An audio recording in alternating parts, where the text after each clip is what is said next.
খুব ভালোবাসি আমি ওকে, কিন্তু এটা আমি ওকে কখনো বলবো না। কারণ এই কথা শুনেও যদি পাগলামি করতে শুরু করে। উনি এরকম প্রেগনেন্ট সেজে ঘুরে কেন বেড়াচ্ছিলেন? মানে উনি কি মাথায় কোনো গোলমাল আছে? আর তুই এতদিনে কিছু বুঝতে পারিসনি? কেউ যদি কিছু প্রাণপণে লুকোতে চায় তবে সে তো সেই মতোই কাজ করবে, তাই না? আরে আমাকে কখনো পেটে হাত দিতে দিত নে, কোনো রিপোর্ট দেখাতো নে। বনলতা দিদি নিজের ঠিক করা ডাক্তার শুধু ওকে দেখতো। তা তাকে টাকা দিয়ে হোক বা অন্য যে কোনো ভাবে হোক মিথ্যে রিপোর্ট করাতো। মালবিকা ম্যাডাম আমাকে সেদিন বনলতা দিদির কথা জানতেই ডেকেছিল। মনে আছে বনলতা দিদির প্রেগনেন্সির শুরুতে ও একবার মালবিকা ম্যাডামের কাছে গেছিল? তখন ওর একটা কথা আমার একটু সন্দেহ হয়েছিল। তাই আমি ওই লোকটাকে বলছিলাম কি তোমার বউকে অন্য ডাক্তার দিয়ে দেখা, তাতে এসব জানতে পেরেছি। বাপরে, এ তো সাংঘাতিক ব্যাপার। এতদিন ধরে প্রেগন্যান্সি ফেক করা। কাল সবকিছু যখন সবাই জেনে গেল আমি ওই রাত্রিরে হোস্টেলে ফিরে গেছিলাম। বনলতা দিদি ধরা পড়ে এখন সবকিছুর জন্য আমাকেই দোষ দিচ্ছে। সবকিছু জানার পর লোকটা ওকে বাড়ি থেকে তাড়িয়ে দিতে চেয়েছে, সেটাও নাকি আমার দোষ। লাজবন্তী, তোর মনে পড়ে আমরা তোকে বারবার সাবধান করেছিলাম ওই মহিলার থেকে দূরে থাকার জন্য? তোরও দোষ আছে জানিস তো। বেশি ভালো মানুষই দেখিয়ে ওদের কথায় ভুলে বারবার ওই বাড়িতে ছুটিস। আর বিশ্বাস করবো না বনলতা দিদিকে, যা বলে বলুক। আমি তো ভাবতেই পারছি না।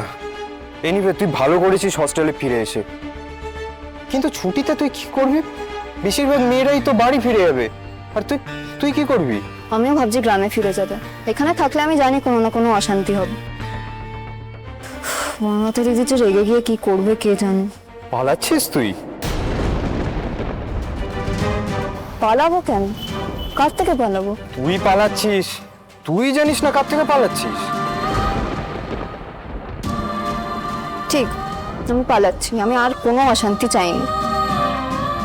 এখন যদি লোকটা আমার সাথে যোগাযোগ করে আর বনলতা দিদি জানতে পারে, সে জেনে কেমন অশান্তি করবে সেই ভয়ে আমি পালাচ্ছি। একটা কথার জবাব দিবি, কিন্তু সত্যি বলতে হবে। কি কথা? তুই কি সুদেবটাকে ভালোবাসিস? আমি জানি তুই বাসিস না, কিন্তু সেটা তোর মুখে বলতে আপত্তি আছে। ঠিক যেমন অনুভবদাকে তুই ভালোবাসিস, সেটা মুখে বলতে আপত্তি আছে। এত বাজে কথা কেন বলছিস তুই? আমার তো আসল প্রশ্নটাই এখনো করা হয়নি। এখনই রেগে যাস না। দেখ, তুই তো একটা সময় সুদেবদাকে যে ডিভোর্স দিবে এটা ঠিকই করে ফেলেছিলি। ধর সেদিন যদি ডিভোর্সের কেসটা এগোতো, তাহলে তো এতদিনের ডিভোর্সটা হয়ে যেত। আর ওদিকে অনুভবদা এত কিছু হওয়ার পর বনলতা ম্যাডামের সাথে থাকবে। তোর প্রশ্নটা শোনার আমার কোনো দরকার নেই রে বিশ্ব। তুই কি বলতে চাইছিস আমি বুঝতে পেরেছি। আমি শুধু এটাই বলবো, তুই আজকাল বড্ড বাজে বকিস। প্রশ্নটা কিন্তু তোর সামনে আসবেই লাজবন্তী, আজ নয়তো কাল। আমাকে জবাব দে বা না দে, নিজের কাছে উত্তরটা কিন্তু রেডি রাখিস।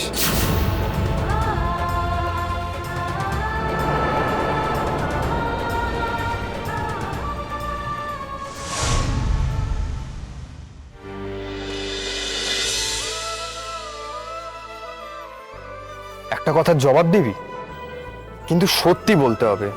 তুই কি সুদেবটাকে ভালোবাসিস? আমি জানি তুই বাসিস না, কিন্তু সেটা তোর মুখে বলতে আপত্তি আছে। ঠিক যেমন অনুভবদাকে তুই ভালোবাসিস, সেটা মুখে বলতে আপত্তি আছে।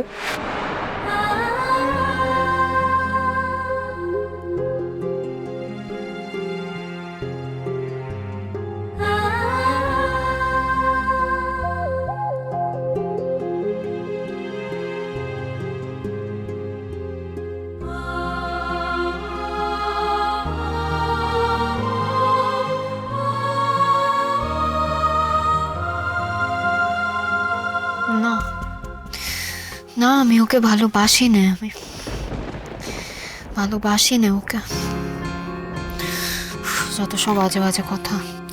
ও আমার বন্ধু, তাই জন্যই আমার এমনটা মনে হচ্ছে।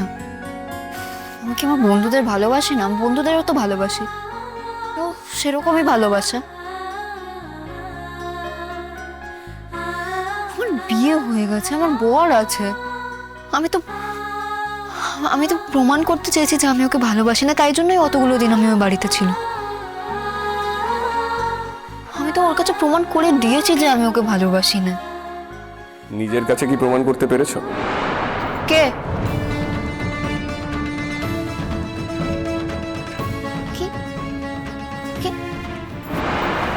কে?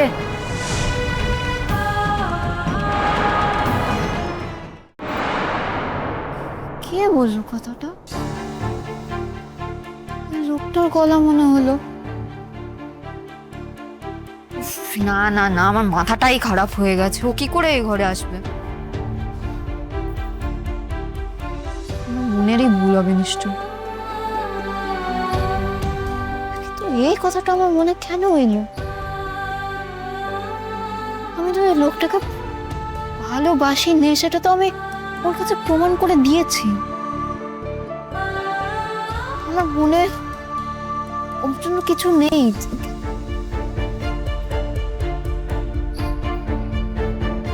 কিন্তু আমি কি এটা নিজের কাছে প্রমাণ করতে পেরেছি?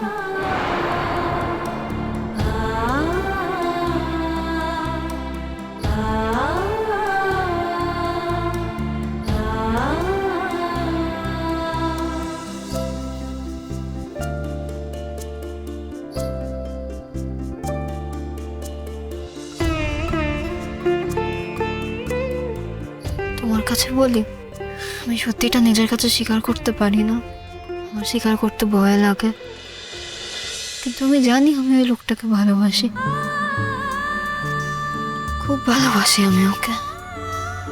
কিন্তু এটা আমি ওকে কখনো বলবো না, কারণ এই কথা শুনেও যদি পাগলামি করতে শুরু করে, যদি সব সব ভেঙে দেয়, সব ওলট পালট করে দেয়, সবাই বদনাম করবে, ওর নামে চিৎকার করবে, খারাপ খারাপ কথা বলবে।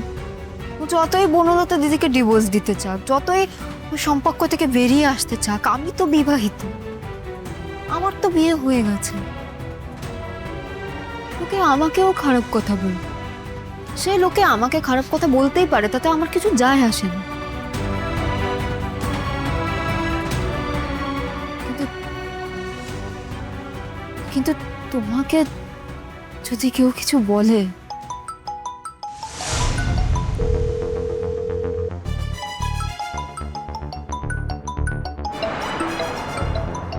ওই লোকটা এখন আমাকে কেন ফোন করছে?